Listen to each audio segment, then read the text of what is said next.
Hi friend, कैसे हैं सब। मैं DRX अनिल और मेडिकल नॉलेज की इस सीरीज़ में स्वागत है आपका। और आज इस वीडियो में हम बात करने जा रहे हैं कोरोना वायरस टेस्टिंग के बारे में कि कोरोना वायरस की जांच कैसे की जाती है। दोस्तों, दो तरह के टेस्टिंग सिस्टम है। पहला RT-PCR टेस्ट, दूसरा रैपिड एंटीबॉडी टेस्ट। अब ये RT-PCR क्या है? RT-PCR का पूरा नाम है reverse transcription polymerise chain reaction. अब RT-PCR में होता क्या है दोस्तों, जब भी कोई नया वायरस आता है उसकी स्टडी करने के लिए, उसका पता लगाने के लिए, उसकी जांच करने के लिए हमें क्या जानना होता है? सबसे पहले तो उसका जेनेटिक मटेरियल क्या है, उस चीज़ का हमें पता होना चाहिए।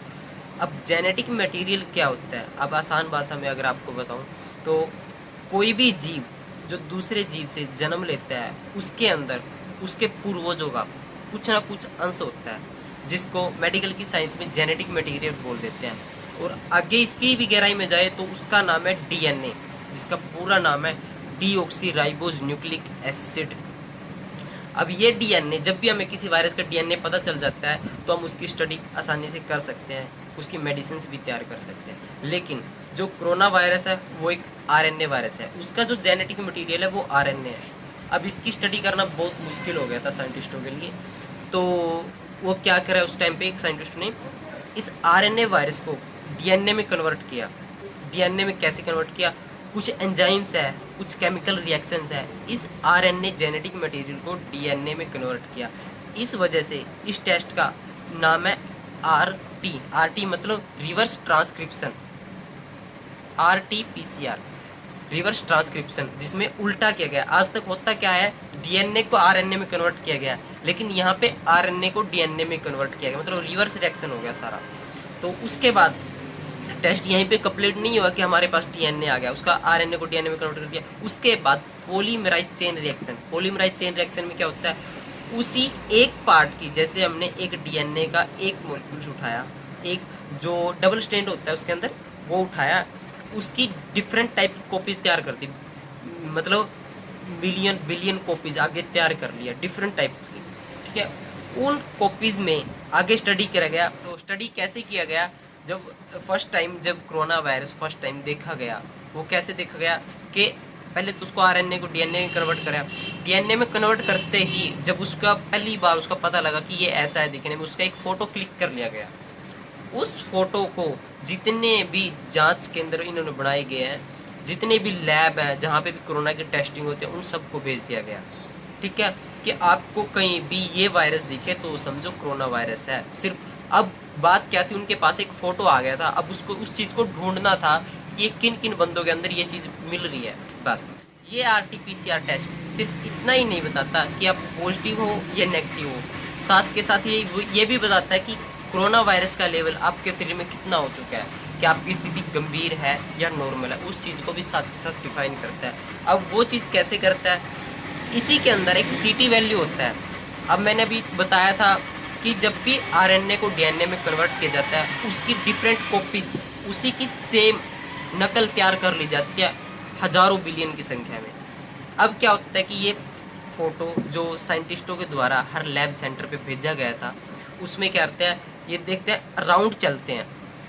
जैसे ही पहले राउंड में देखा कि जो पहली कॉपी तैयार करी थी उसमें देखा कि ये नहीं मिला, अगली कॉपी में देखा नहीं मिला, अगली में देखा नहीं मिला, ऐसे कर कर करके अगर 35 बार हमें ये चेक करना पड़ता है कि पहली में नहीं मिला, दूसरी में चेक किया, तीसरी में चेक किया, चौथी में, पाँचवीं में, छठी में, ऐसे 35 तक अगर हम चले गए तो 35 तक भी हमें नहीं मिलता है तो वो रिपोर्ट नेगेटिव हो जाती है।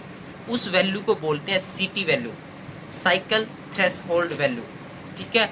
अगर 35 से पहले अगर वो मिल जाता है, अगर पहली बार हमने देखा कि हाँ, पहले राउंड में देखा कि पहली बार में मिल गया हमें, तो इसका मतलब है स्थिति गंभीर है। जितनी CT वैल्यू कम होएगी उतनी ही ज़्यादा उसकी स्थिति गंभीर है, मतलब उसके अंदर कोरोना वायरस का लेवल बहुत ज़्यादा बढ़ चुका है। अगर CT वैल्यू जितनी कम आएगी उतनी ही टेंशन कम है, मतलब कोरोना वायरस कम है उसके अंदर, ठीक है। ये होता है CT वैल्यू। CT वैल्यू मतलब साइकिल थ्रेशोल्ड, जितनी साइकिल पार करने के बाद हमें वायरस का पता लगा कि हाँ इसके अंदर है या नहीं है, वही उसकी CT वैल्यू होता है। इस RT-PCR टेस्ट से हमें उसका एक लेवल भी पता चल जाता है, इसीलिए इस टेस्ट को ज़्यादा प्रायोरिटी दी जाती है। दूसरा टेस्ट रैपिड एंटीबॉडी टेस्ट। इस टेस्ट में होता क्या है कि जब भी किसी व्यक्ति के अंदर कोरोना वायरस एंटर कर जाता है तो उसके बॉडी क्या करता है, एंटीबॉडीज़ बनाना शुरू हो जाते हैं उसी टाइम पे जब भी कोरोना वायरस एंटर करता है। तो अभी एंटीबॉडीज़ क्या होता है, एंटीबॉडीज एक किस्म से ये कह सकते हैं जब कोई भी बाहर का पार्टिकल, शरीर को पता होता है जब भी उसके अंदर कोई बाहर का पार्टिकल अंदर आता है तो उसको पता होता है अब मेरे को इसके साथ लड़ना है, तो शरीर भी अपनी एक पावर तैयार करता है खुद की ताकि मैं इसके साथ लड़ सकूं। उसी को मेडिकल साइंस में क्या बोल दिया जाता है, एंटीबॉडीज। अब उनकी भी एक संख्या होती है, जैसी मान लो आज कोरोना वायरस किसी के अंदर एंटर हुआ तो आज ही के दिन बॉडी ने क्या करा, एंटीबॉडीज बनाना शुरू कर दिया। अगले 3-4 दिन में उन एंटीबॉडीज की संख्या कई हजारों बिलियन की हो जाएगी। अब हमने क्या करा कि उसका सैंपल लिया, सैंपल में देखा कि इसके अंदर एंटीबॉडीज बहुत ज़्यादा मात्रा में बन रही है, तो उसी से उस चीज़ का अंदाज़ा लगाया जाता है कि इसके अंदर कोरोना वायरस है, वो एंटर कर चुका है, इसको ये कोविड-19 का पेशेंट है। तो ये टेस्ट उतना कारगर नहीं है जितना एक RT-PCR टेस्ट है, क्योंकि ये टेस्ट ब्लड के द्वारा होता है और इस टेस्ट में सिर्फ एक एंटीबॉडीज बनने के बेस पे ही ये बता दिया जाता है कि इसको कोरोना वायरस है या नहीं है। जबकि एंटीबॉडीज का बनना ना बनना हर व्यक्ति के इम्यून सिस्टम, जो उससे बीमारियों के लड़ने की क्षमता है, उस पर डिपेंड करता है। कई बार हो सकता है कि कोरोना वायरस बहुत हद तक बढ़ चुका हो शरीर में, लेकिन शरीर एंटीबॉडीज ना भी बना रहा हो, तो उस टाइम पे ये कुछ भी नहीं बता सकता कि हमारा कोरोना वायरस किस लेवल तक बढ़ गया है या नहीं है, तो ये भी हो जाता है। तो इसलिए RT-PCR को प्रायोरिटी दी गई है, ठीक है। और दूसरा, ये जो सारी इंफॉर्मेशंस हैं जो भी है, जो इंटरनेशनल लेवल की इंफॉर्मेशन है वो हमें देता है WHO, लेकिन इंडिया के अंदर जो ये सारी इंफॉर्मेशन जो मैं फ़ोटो की बात कर रहा था वो सब चीज़ें मुहैया करवाता है ICMR, जिसका पूरा नाम है इंडियन काउंसिल मेडिकल रिसर्च, ठीक है। वहाँ से ये सभी चीज़ें डायग्नोस्ट की जाती हैं, पता लगाया जाता है, इनकी स्टडी की जाती है सभी की।